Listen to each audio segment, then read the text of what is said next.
لہٰذا supreme court نے آج بالکل درست فیصلہ کیا ہے. جو بینچ بنانا اختیار ہے چیف جسٹس پاکستان کا، وہ اپنے مطابق چلیں، اور پورا پاکستان ان کو دیکھ رہا ہے. مرضی کے بینچ بنوانے کا شوق پرانا ہے. یہ رفیق تارڑ کے زمانے سے بینچ بنوانا اور پھر ملک قیوم کے زمانے سے بینچ بنوانا، اس حکومت کے میں شامل جو شہباز شریف ہیں اور کمپنی ہے، ان کا پرانا یہ رواج ہے کہ وہ بینچ بنواتے ہیں اور باتیں کرتے ہیں کہ کیا ہوگا کیا ہو گیا. میں دیکھ رہا تھا کہ شوکت صدیقی صاحب کی کل انٹرویو چلا تھا. میرا ذاتی طور پہ ویسے شوکت صدیقی صاحب کے لیے احترام ہے، اس لیے میں ان کے اوپر کوئی بات نہیں کرتا، لیکن ایشو یہ ہے کہ شوکت صدیقی صاحب تو جو پیناما کی بات کر رہے تھے، پیناما کی ایویڈنس جو ہے وہ تو آپ کے سامنے لندن میں کھڑی ہے، اتنی بڑی بڑی جو ایون فیلڈ اپارٹمنٹس کی بلڈنگیں ہیں، وہی پیناما ہے نا، اور کیا پیناما ہے. نواز شریف اسی میں ان کو سزا ہوئی ہے پیناما میں. تو جو آج کل ہو رہا ہے اور وہ جو ججز کے ساتھ اور فکسیشن میں ہو رہی ہیں اور جس طریقے سے یہاں پہ دباؤ ڈالا جا رہا ہے انویسٹیگیشن کے اوپر، وہ تو کچھ بھی نہیں ہے جو وہ بات کر رہے تھے. بہرحال لیکن ایک مافیا جو ہے اس سے اس وقت میرا خیال ہے جوڈیشری ایک باقاعدہ مافیا سے ان کا مقابلہ ہے. یہ جو ہم نے دیکھا تھا کہ جو یہ ڈرگ لارڈز ہوتے تھے باہر کیوبا میں، لیٹن امریکہ کے ملکوں میں، وہ تو سپریم کورٹ کو، عدالتوں کو انہوں نے بم بھی مار دیے تھے. یہ بھی بم بھی مارنا چاہتے ہیں ویسے تو سپریم کورٹ کو، صرف تکلف کر رہے ہیں کہ ادھر ادھر سے کبھی کوئی لائر لیڈر لے آتے ہیں، وہ کہہ دیتا ہے یہ کر دیں وہ کر دیں. ان کی کوئی حکومت کے جو پے رول کے اوپر وکلا ہے، ان کی کوئی آواز کی کوئی حیثیت نہیں ہے، اور نہ ہی سپریم کورٹ کو ان کی جو ہے وہ سننی چاہیے. کل مریم نواز نے ایک اور الزام یہ بھی لگایا، انہوں نے کہا کہ بشرا بیگم جو ہیں وہ فائلوں پر دستخط کروانے کے پیسے لے رہی تھی. اب جو بھی آدمی پاکستان میں یا جو بھی تحریک انصاف کا ہے اس کو معلوم ہے کہ جو خان صاحب کی اہلیہ ہیں ان کو کبھی کسی نے دیکھا بھی نہیں ہوگا. وہ کبھی سوائے پناہ گاہوں کے دوروں کے لیے یا جو غریب ترین لوگ جن کے اوپر اتنا ایکسیس نہیں ہوتا یا دھیان نہیں جاتا، سوائے وہاں جانے کے کبھی انہوں نے کوئی سیاسی ایکٹیویٹی میں حصہ ہی نہیں لیا. کبھی انہوں نے کبھی کسی سے کوئی بات ہی نہیں کی ہے، اور ان کے اوپر مریم نواز مسلسل الزامات عائد کر رہی ہیں. اس لیے ہم نے فیصلہ کیا ہے، بشرا بیگم نے یہ فیصلہ کیا ہے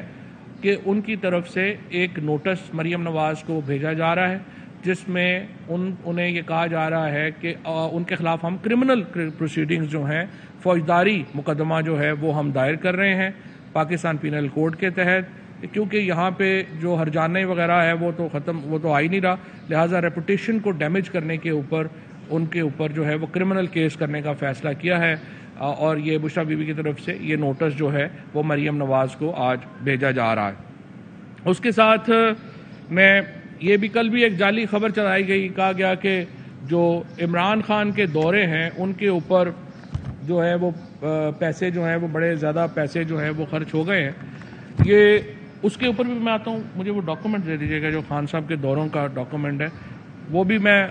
اس کے اوپر بھی میں نے آنا ہے، کیونکہ تاکہ اس کی بھی ہمیں بتا دیں، کیونکہ عمران خان کے دوروں کے اوپر پاکستان کی تاریخ میں سب سے کم خرچ ہوا، اور وہ بھی ڈاکومنٹ جو ہے وہ میں آپ کے سامنے ہی رکھنا چاہتا ہوں کہ جہاں پہ کیا خرچ ہوا تاکہ آپ کمپیریزن کر سکیں. ان دا مین ٹائم وہ ڈاکومنٹس میں آپ کے سامنے رکھوں گا. ان دا مین ٹائم آ جائیے چیف الیکشن کمشنر صاحب کی طرف. پاکستان میں یوں لگتا ہے کہ عوام کی توہین نہیں ہوتی، باقی ہر شخص کی توہین ہو جاتی ہے، اور اسپیشلی ہمارے جو چیف الیکشن کمشنر صاحب ہیں وہ توہین کے اوپر بہت ہی سینسٹیو ہیں، اور بڑی ان کو دکھ ہوتا ہے کہ ان کی توہین کیسے کی جائے. دیکھیں، عزت زبردستی نہیں کرائی جا سکتی، ڈنڈے کے اوپر عزت نہیں کرائی جا سکتی. عزت کرانے کے لیے آپ کو اپنا کنڈکٹ بہتر کرنا پڑتا ہے، اپنے کام بہتر کرنے پڑتے ہیں. موجودہ چیف الیکشن کمشنر جب سے اس عہدے کے اوپر بیٹھے ہیں، انہوں نے اپنے کنڈکٹ سے اپنے عہدے کا وقار کم کیا ہے، اپنے ادارے کو انہوں نے ختم ہی کر کے رکھ دیا ہے. اور جو ان کی ایک ایفیلیشنز ہیں جس کے اوپر وہ بار بار پراؤڈلی کہتے ہیں کہ ان کی ایفیلیشنز ہیں، اس میں بھی انہوں نے ان کی بھی عزت میں اضافہ نہیں کیا. اوورسیز پاکستانیز اگر آج ووٹ کے حق سے محروم ہیں تو اس کی ذمہ دار صرف ایک شخص ہے، جس کا نام جو چیف الیکشن کمشنر پاکستان ہے. 1 کروڑ جو اوورسیز پاکستانی ہے آج ووٹ کے حق سے محروم ہے چیف الیکشن کمشنر کے رویے کی وجہ سے۔ آج پاکستان کے اندر شفاف الیکشنز کے راہ میں سب سے بڑی رکاوٹ اگر کوئی ہے وہ چیف الیکشن کمشنر کی ذات ہے، اور اب جو انہی کے محکمے کے لوگوں کے ذریعے جو چیزیں اب باہر آئی ہیں وہ بہت ہی خوفناک ہیں۔ اور آج میں تھوڑا سا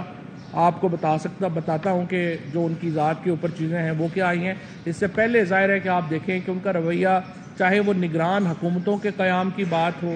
چاہے وہ آپ کی جو الیکشنز کے اندر جو مشین کے ذریعے ووٹنگ کی بات ہو، چاہے اوورسیز پاکستانیز کو ووٹ دینے کا معاملہ ہو، چاہے فنڈنگ کیس کا معاملے ہو۔ آپ دیکھیں پی ٹی آئی کا فنڈنگ کیس آیا، اس کے اوپر ایڈجوڈیکیشن ہو گئی، وہ عدالتوں سے اڑ بھی گیا۔